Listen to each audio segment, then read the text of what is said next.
तो नमस्कार, मैं पंडित ब्रजेश चंद्र पाठक। हमारे चैनल पर सभी राशियों के हमेशा गोचर फल से अवगत कराते रहता हूं सभी श्रोताओं, दर्शकों एवं यजमानों को। तो आज का टॉपिक जो है वह कर्क राशि वालों के लिए है।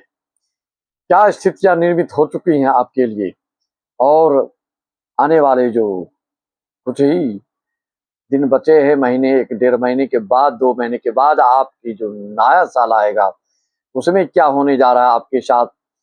साप्ताहिक राशिफल 27, 28 और 29 अक्टूबर इसी महीने, और 5 दिसंबर तक क्या होने जा रहा है। उसके बाद 2026 में आपके साथ कैसी स्थितियां निर्मित होने जा रही हैं, उस पर प्रकाश डालने से पूर्व श्री गणेश जी की स्तुति वंदन में आप भी सम्मिलित हो जाइए। वक्रतुंड महाकाय सूर्यकोटि समप्रभ निर्विघ्नं कुरु मे देव सर्वकार्येषु सर्वदा। मित्रों, जो भी हमारे श्रोता, दर्शक, यजमान देश विदेश और भारतवर्ष के हैं, सबको नमन, वंदन, अभिनंदन। कर्क राशि वालों के लिए बड़े हर्ष की बात है। सिर्फ भोले बाबा की पूजा फर्क तुरंत दिखाएगा ही नहीं, फर्श से अर्श तक पहुंचा भी देगा। नव वर्ष में भी किस तर्क को आपको लेकर चलना है और क्या सतर्कता आपको रखनी है, उस पर भी हम विचार करेंगे। उसके पहले कर्क राशि वालों के स्वभाव, नेचर के बारे में थोड़ा सा अवगत करा दूं। दिल पर बात जो लग जाती तो भूल नहीं पाते हो आप। राज जो दिल पर कर लेता है तो देते नहीं कभी हो श्राप। दिल पर बात जो कर लग जाती है तो भूल नहीं पाते हो आप। राज जो दिल पर कर लेता है तो देते नहीं कभी हो श्राप। राशि जो जिसका कर्क है होता, करते जो भोले का जाप। राशि जो जिसका कर्क है होता, करते जो भोले का जाप।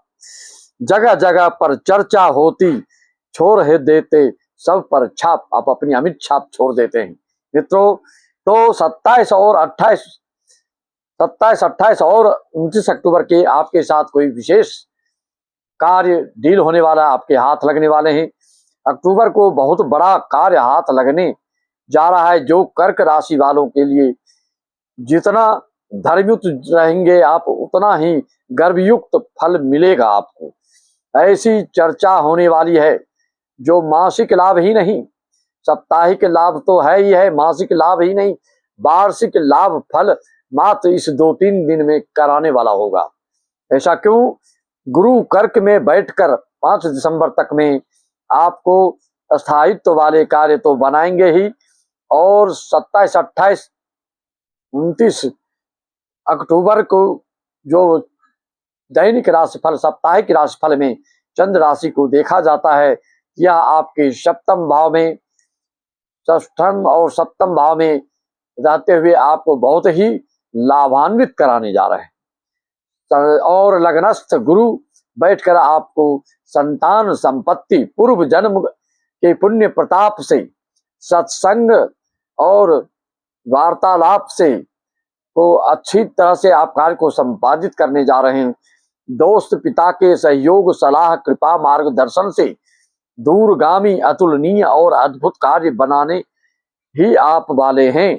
बस कर्क राशि वालों को शिव की उपासना, साधना, आराधना, ध्यान करते रहें साथ में, क्योंकि ऐसा श्री रामचरितमानस में वर्णन आया है।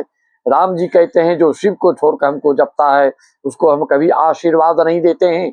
शिव जी कहते हैं, जो हमारे इष्ट देव राम जी का नाम नहीं लेता तो फिर हम उसको आशीर्वाद नहीं देते हैं। इसलिए गुरु मंत्र अथवा रामायण, विष्णु सहस्त्र नाम का पाठ, और ये कार्य आपको सोने पर सुहागे का कार्य कर देगा। ये जो स्वर्णिम काल आपके सम्मुख आ चुका है, ये कालखंड, ये समय आपका बहुत ही दमदार, रचनात्मक और सृजनात्मक होने वाला है। तथ्यात्मक चीजों पर विशेष ध्यान देना होगा, और 100 हथौड़ी सोनार के एक हथौड़ी लोहार के बोलते हैं। जैसे ये बहुत भारी कार्य आपका सिद्ध होने जा रहा है, बन के रहेगा, ऐसा नहीं कि शंकास्पद वाली स्थिति या निर्मित हो रही है। निश्चित तौर पे आपको सिर्फ जगना होगा और दत्त चित्त होकर सक्रियता दिखानी होगी। ससुराल से भी लाभ योग, माता से भी लाभ योग साप्ताहिक दृष्टिकोण से, और स्त्री से भी लाभ, और जो स्त्री जन्य कार्य में रोजगार उद्योग धंधा से जुड़े हैं तो विशेष लाभ होने जा रहा है कर्क राशि वालों को। और क्या दोस्त से लाभ, पिता से लाभ योग, अपरिचित लोग से और परिचित लोग से लाभ। क्या क्या योग चाहते हैं आप, सोचो नहीं, सक्रियता दिखाओ और गोल कर दो, अपने एम पे पहुंच जाओ। इस चीज को, इस महत्वपूर्ण इंपॉर्टेंट समय कालखंड को देखते हुए आपकी सजगता की निहायत जरूरी है। आपके ये क्रियाकलाप, इस तरह का वार्तालाप, इस तरह की स्थिति परिस्थिति, ऐसी सिचुएशन सिर्फ साप्ताहिक और मासिक राशिफल नहीं, 2026 तक जाने वाला है।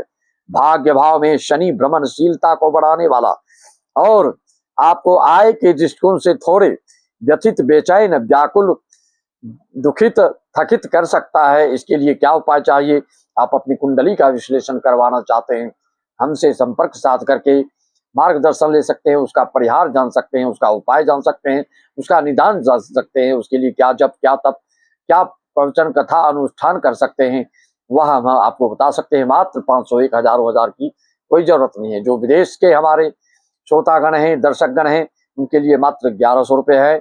और जो भगवत प्रेमी हैं, सत्संगी हैं, उनके लिए श्रीमद् भागवत ज्ञान यज्ञ सप्ताह, देवी भागवत, शिव पुराण आदि जो भी कथा प्रवचन में इच्छा रखते हैं, अपने पितरों के लिए, काल सर्प दोष के लिए, विषकुंभ दोष के लिए, कई कई कुंडलियों में बहुत सारे दोष होते हैं और सोचते रह जाते हैं। शुभम शीघ्रस्य, अच्छे कार्य की प्राप्ति के लिए जो दोष हो उसको किनारा लगा देना चाहिए, फिर अच्छे फल की प्राप्ति में आपको कोई विलंब नहीं होगा और शीघ्रता से आपका कार्य हर तरह का संपन्न होगा। चाहे शादी की बात हो, चाहे संपत्ति की बात हो, चाहे संपत्ति की बात हो, चाहे चल अचल की संपत्ति की बात हो, चाहे वैचारिक मतैक्यता की बात हो, हर तरह की सामाजिकता की बात हो, चाहे नैतिकता की बात हो, चाहे सैद्धांतिकता की बात हो, चाहे जिस तरह के भी दृष्टिकोण से भी आप इसको लेना चाहते हैं, सब में ही सकारात्मक फल मिलेगा। मित्रों, आपके लिए क्या शुभाशुभ हो सकता है, सिर्फ राशि के अनुसार इसको बताना मूर्खता मानी जाएगी, क्योंकि रत्न धारण का जो निर्धारण होता है वह आपके लग्नानुसार होता है। सिर्फ राशि के अनुसार कभी कभी बहुत ही उल्टा परिणाम, एक्सीडेंट आदि हो जाता है। मान लीजिए आप कुंभ लग्न के हैं तो आपके लिए सूर्य मार्केश हो जाता है। इसका ध्यान देना है। चंद्र कहीं भी बैठकर आपकी राशि का स्वामी तो बन सकता है, लाभ दे सकता है, लेकिन ये मार्केश भी हो सकता है। आपका कुंभ लग्न में सिंह राशि आपका मार्केश बनता है, भले ही सूर्य मार्केश का फल नहीं देते हैं, लेकिन ऐसे लोगों को माणिक धारण करने से ब्लड प्रेशर, नेत्र रोग, पाचन क्रिया बिगड़ सकती है। इसलिए बहुत ही सोच समझकर नीलम, हीरा, पन्ना, माणिक आदि को धारण किया जाता है। उसके बारे में भी रत्न धारण से सलाह ले सकते हैं। मात्र कुंडली मिलान जो शादी आदि के लिए करते हैं, गुण मिलान मत करिए, कुंडली मिलान करिए। मैं बार बार इस बात को दोहराता हूँ। आप आजकल के कोर्ट कचहरी में जाएंगे तो सबसे ज्यादा लड़ाई झगड़ा दाम्पत्य जीवन से संबंधित तलाक और विच्छेद, वियोग, लड़ाई झगड़ा दाम्पत्य जीवन के कारण ही होता है। तो कुंडली मिलान करके शादी करें, ना कि गुण मिलान करके करें। और सिर्फ मांगलिक बोल के मांगलिक शादी करना भी मूर्खता है। मांगलिक में भी कई प्रकार के मांगलिक होते हैं। जिस भी दोष का आप नाम सुनते हैं, चाहे काल सर्प दोष हो, चाहे गुरु चंडाल दोष हो, जितने भी दोष का नाम आप सुनते हैं वो कई प्रकार के होते हैं, एक ही प्रकार के नहीं होते। एक ही दोष किसी को संतान से वंचित करता है, एक ही दोष किसी को संपत्ति से वंचित करता है, एक ही दोष किसी को दाम्पत्य जीवन से वंचित करता है, एक ही दोष किसी को रोजगार उद्योग धंधा में बिल्कुल घाटा करवा देता है। तो ऐसा मत सोचिए कि दोष तो वही दिखेगा, काल सर्प दोष वही, नाम वही, मांगलिक दोष वही, नाम वही, विषकुंभ दोष वही, नाम वही, लेकिन सबकी कुंडली में अलग अलग ये फल को देने वाले होते हैं, चाहे शुभ हो या अशुभ हो। कितनी मात्रा में आपके लिए शुभ है, कितनी मात्रा में अशुभ है, उसको जब तक आपकी कुंडली देखी नहीं जाएगी तब तक इसका ऊपर निर्णय और फलादेश करना मूर्खता कहलाएगी। सिर्फ एक चीज आप कमेंट करते हैं, मेरा ये लग्न है बताइए, तो रत्न के बारे में सलाह दिया जा सकता है। फिर भी कोशिश करना चाहिए, एक बार अपनी कुंडली का अवलोकन करा ले, विश्लेषण करवा लें, जीवन पर्यंत उसका पालन करेंगे तो निश्चित तौर पे आपको आपकी भविष्य बिल्कुल उज्जवल, धवल और संतोषजनक रहेगा। इसी वाणी के साथ में अपने वाणी को नाम देते हुए सभी राशि लग्न वालों को, सभी दर्शक श्रोता को, सभी यजमानों को मेरा नमन, वंदन, अभिवंदन। श्री राम मैं सब जग जानी, करो प्रणाम जोर जिग पानू।